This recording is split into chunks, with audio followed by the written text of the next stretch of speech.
Hey, I'm Decathlon Gamer, and welcome to the year in review for the Gaming Decathlon and the channel in general. I have a few channel updates, but before I get to those, let's jump straight in with channel analytics. First off, last year, 1,890 subs.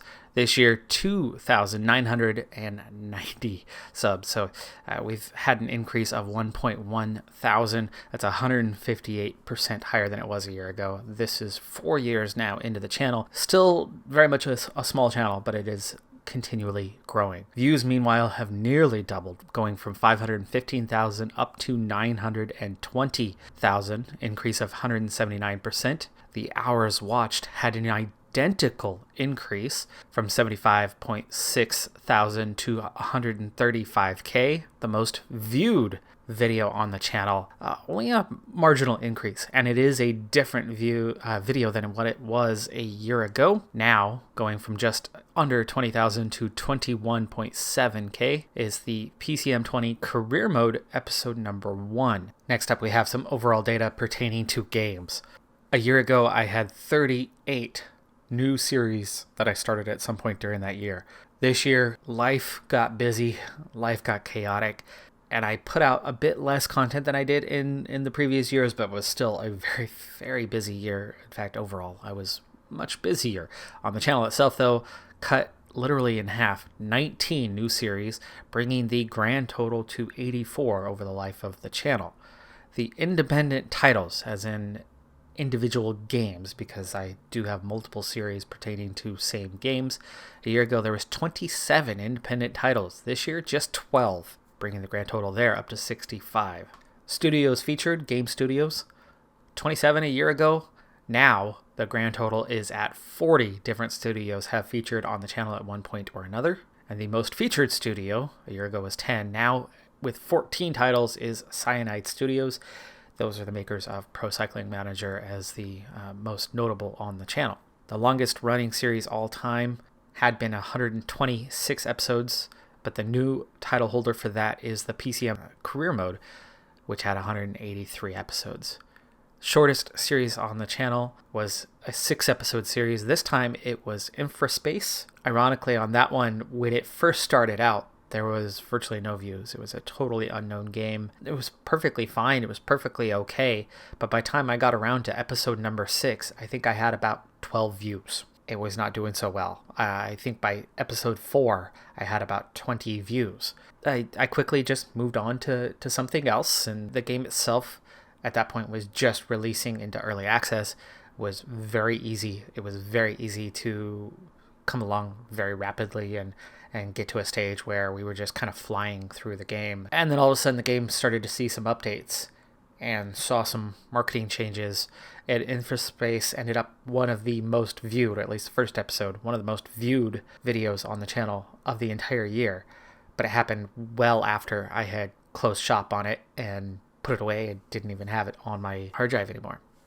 It happens, but good for them for making that kind of progress. Before doing the channel announcements, let's go ahead and get through the game statistics. First off, the highest score, the Gaming Decathlon, where I'm basing that on the real life Olympic decathlon, aiming for 10,000. Each game has a maximum score of 1,000 with a few minor exceptions. One of those minor exceptions was PCM 19, the Stage Racer series.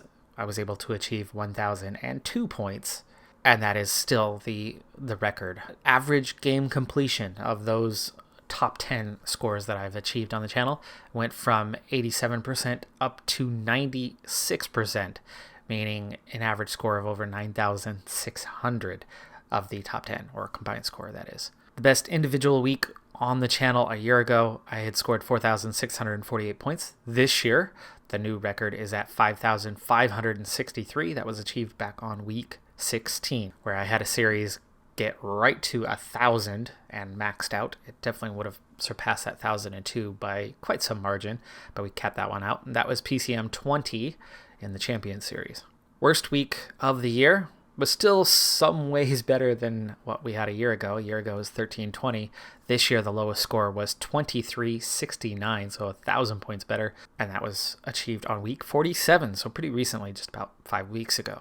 In the virtual best, meaning the best 10 games all time, the combination of those scores. The landmarks that I achieved this year, two very notable landmarks, and pretty much the last regular landmarks we're going to have of that variety. I'm going to change scoring a little bit in the future to try to achieve something new, because the goals we set out to achieve when the channel started have been achieved this year. Landmark number 1, 9,045 points, achieved back on week 15. That landmark surpassing Ashton Eaton's decathlon record of 9,045 points. Now in real life, that's actually been beaten somewhere in the last year and a half or so. So that is now the second best score all time. But the data that I was using for the channel, that was the mark, and we're well past the current record.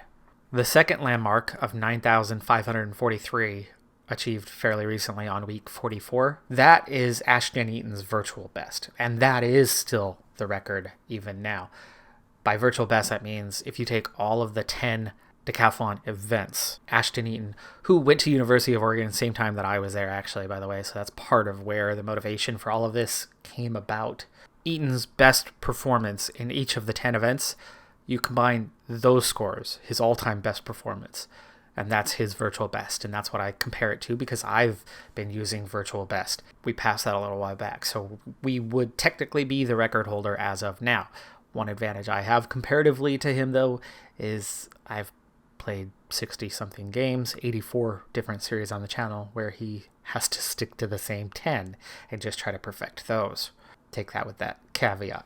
A few more statistics for you. The virtual best weekly gain, first week of the year to the last week of the year, the average gain over that period of time a year ago was 44.5 points. This year, it dropped to 16.6, but that is also because we are approaching 100%. As you get to 96%, it's a lot harder for a game to make the top 10 list, to impact the top 10 list. When you're at 96%, you're already getting an A star or an A plus, depending on what kind of nation you're from in terms of grading. But the average weekly score does show that we had made some improvement. A year ago, it was 3,303 points. This year, 3,837.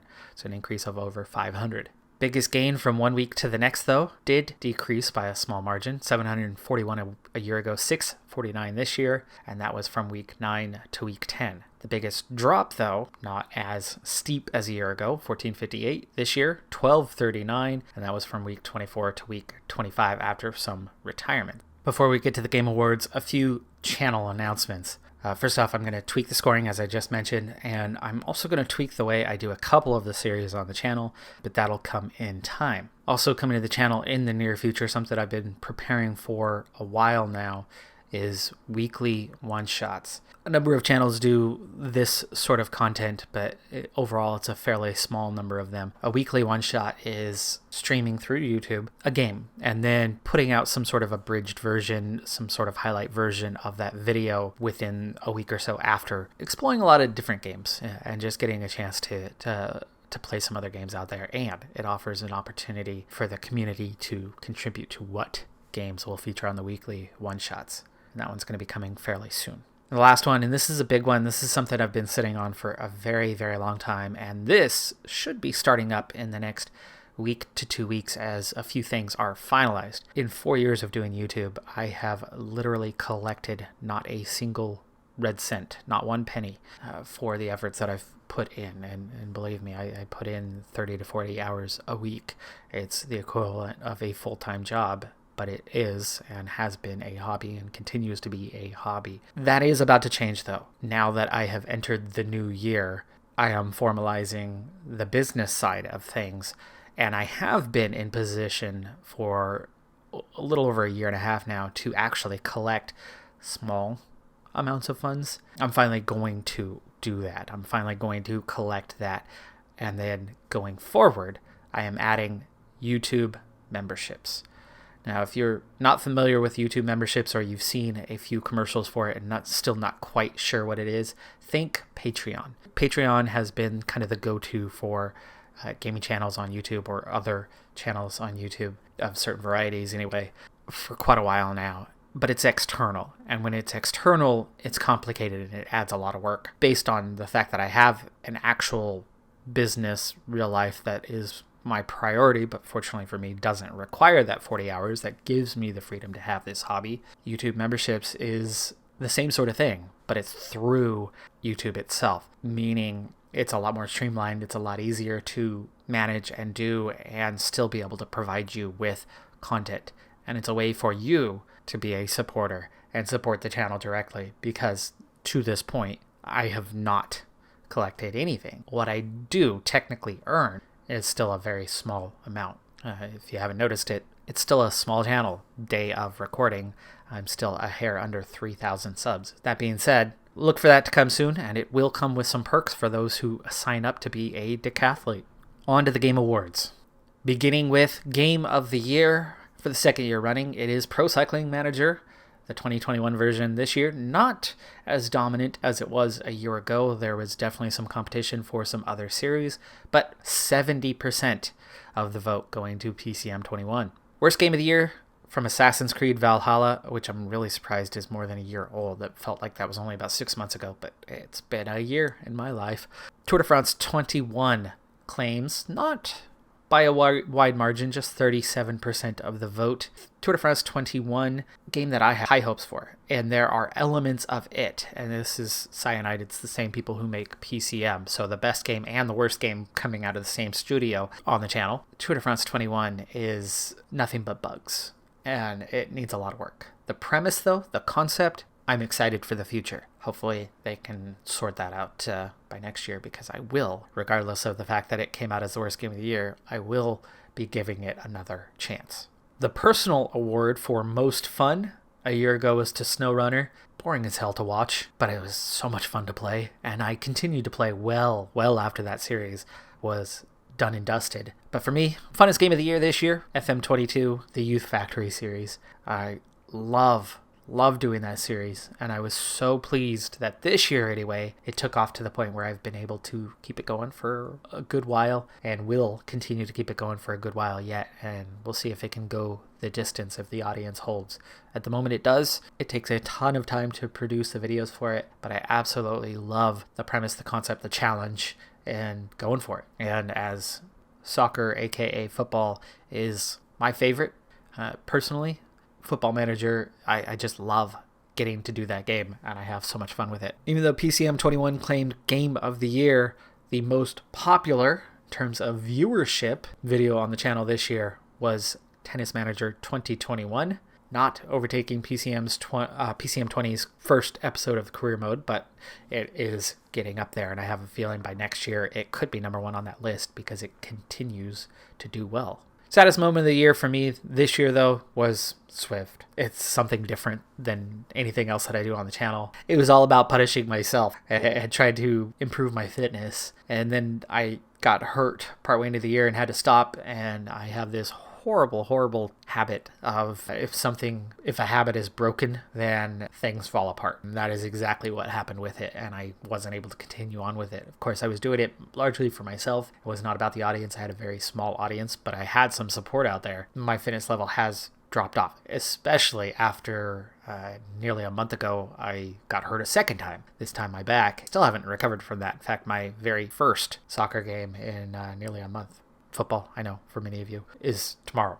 Actually nervous about that because I'm still not 100%. All right, folks, that's going to do it for this year's Gaming Decathlon's year-end review. Thank you for tuning in, and look for those changes come and that memberships. Please, if you can, sign up for that one, as it would be a huge help to me in the progress of the channel. Have a good one. Be safe out there.